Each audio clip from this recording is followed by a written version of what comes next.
Hello guys, once again in Days Back. Ayan, dahil meron tayong paparcel na tuyo guys from Philippines. Galing po yan sa nanay ng ating kaibigan, nakababayan na din. Pinadala niya kahapon. So ayan guys, dahil nandyan na po si Haring Araw, nais ko po siyang ibilad uli para medyo humaba yung kanyang live kasi medyo matatagalan po ulit tayo bago lumabas.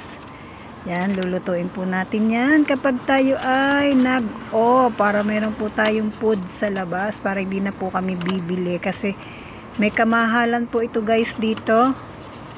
Parang 3 pieces $20 na. So ayan guys, atin lang pong pahayangan sa init. Ayan guys, yun lang po. Thank you again for watching, sa walang sawang panonood sa mga videos ni Inday. God bless. Stay safe always. Bye-bye.